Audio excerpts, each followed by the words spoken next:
Hey guys, welcome to my first cringe but very real YouTube video.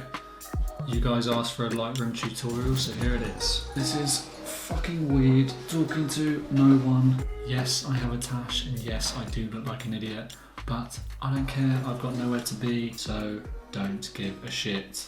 Literally so many features within this software. Personally, the tips that I'm going to give you, I think, are very good if you're just starting out as a beginner. These are tips that I personally used when I first started out, and I just kind of grew my knowledge around these top tips. So the first tip we're going to go through is auto-tone. I think this is a great place to start if you're new to editing and you're not too sure how to edit photos. I know when I looked at this for the first time ever, it was a bit overwhelming and didn't really understand what everything did. So if you head over to the edit effects panel and you just look for the word tone and you go to the right of it, and we've got the button auto. So if we go ahead and just click this, boom. So what it does is it has auto adjusted to what Adobe Sensei thinks is a good edit, basically. So it's kind of, you know, drop the highlights, it adds some shadows. It's just a good place to start so you can understand when a photo is a bit overexposed or a bit underexposed, that sort of thing. Auto-tone is personally something I don't use anymore because I like to start editing my photos completely from scratch, but it definitely helped me out to start with to understand, like, when you look at a picture you can just immediately realise then if a photo is over or underexposed. So that's tip number one. Okay, so next tip is grid overlay. So if we head over to the effects panel again and we just click on this square icon here, it's going to bring up a grid like this, and then if you hit O on your keypad, it's going to change the grid like this to different dimensions. And to be honest, the only thing that I really ever use this for is where it gives you the dimensions like this. It's good because it just allows you to see what is inside a picture if you wanted to make it a 4x5, which is usually what I use anyway for Instagram and things like that. Or there's another way of doing this, which is my preferred method.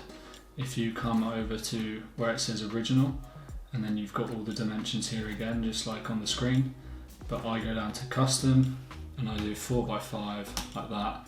The reason I do this usually is because if you've got a photo that's more landscape, when you go over to custom and make it a 4x5, it's going to make it quite wide still, but you can press X on your keypad and it will make it into a 4x5 like this. So that is grid overlay. Okay, so next is before and after. So there's two ways of doing this. You can either go down to where this Y is here and click on here, and it gives you various options. It will usually appear, I think, like this. I don't use this method personally. The only time I ever use this icon down here is again for the one that I just had up like this. Usually for portrait mode I use this more because if you want to check skin tones and making sure that you haven't messed too much with making someone too orange or too pale. If I just go onto this picture for instance and we chuck some colour on the fingers, you can then understand if it's too overexposed or if the colours just don't match, basically. And if you want to undo something, press Command Z. Or my preferred method of doing this is if we go back to this picture, we hit the / button on our keypad. On an Apple Mac, it will be just by the return key. I use this all the time throughout my edits just to make sure that I'm not making something look really ridiculous, because sometimes it's easy to get carried away and you think something looks really good and then you hit the before and after and you're like, that was quite saturated or making the blues a bit too heavy. So if we do this, like, it's quite easy to think that looks really good, get loads of colours in there, and then you hit the before and after and you're like, that's a bit too much. It depends on what you're going for. I personally don't like things to look too saturated. I think it takes away just the quality of the photo.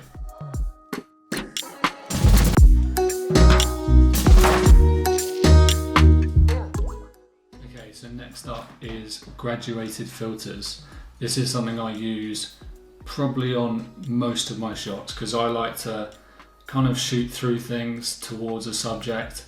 I just think it gives a lot more depth, and you're able to just focus your eyes completely onto what the subject is, basically. So if we just chuck a preset on this like this.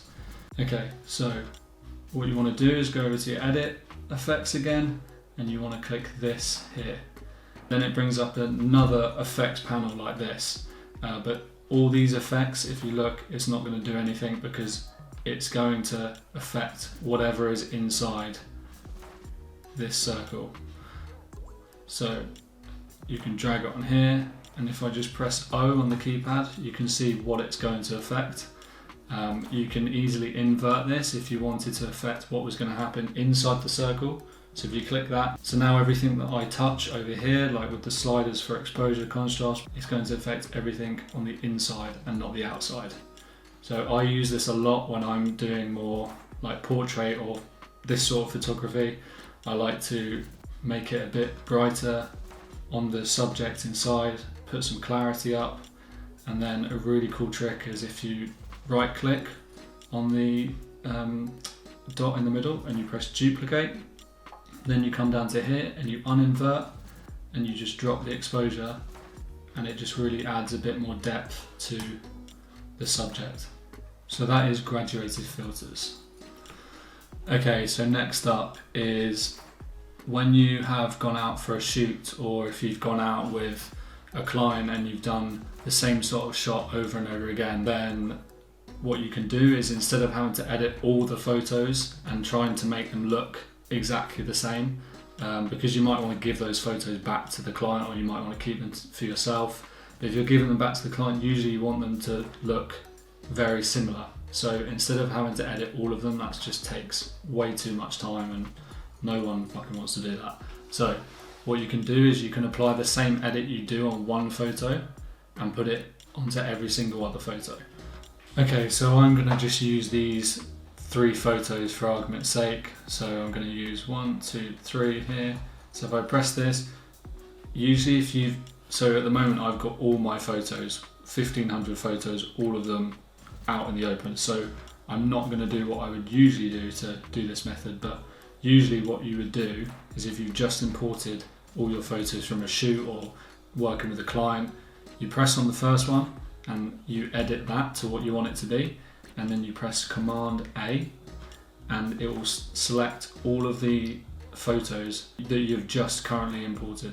And then what you want to do is press Command Shift S, and that's going to save that edit that you've done on that first photo and apply it to all the others. But because I haven't done this on this one, I'm just going to press Shift and click. So now they're all like this. Actually, first of all, I should probably put an edit on it, so I'll just chuck a preset on it. And then if we press Shift and click, and now I'm going to go Command Shift S and bring up this. So I always leave everything else unchecked, because you might want to adjust that manually. Sometimes pictures look a bit different, or the exposures being a bit different when you've been taking the picture. So I just press synchronize, and now if we go through these photos, they've all been applied with the same edit. This obviously doesn't mean that it's completely done. Like, I would always go through and check them and just kind of mess with the exposure a bit, because ones might be a bit underexposed, ones might be a bit over, but it's like tiny tweaks, but it saves you a lot of time. It doesn't mean that you have to go through and mess with absolutely everything. So that's it. Okay, so next up is clipping. Clipping is something that I don't think it's always completely necessary, because I like my photos actually in certain scenarios to be a bit overexposed anyway, like this photo of my cat. I like up here being a bit bright, because sometimes it adds a bit of light. Sometimes I'll even use a radial filter anyway and put a circle over here, and I'll invert it anyway and make it overexposed. That's just my style of edit. So if you press J on your keypad, it's going to show you which places are overexposed and underexposed. So the bit in red is obviously where it's too overexposed, and this bit of blue here is where it's underexposed. I think this is a really good tool anyway to start out with if you're just learning about Lightroom, because you want to just make sure you learn all the fundamentals basically. So if we drag this up, as you can see, it gets a lot of red in there because there's a lot of overexposed area. And the same if you drag it down, it's going to start to go blue and show you where everything is underexposed. And that's clipping.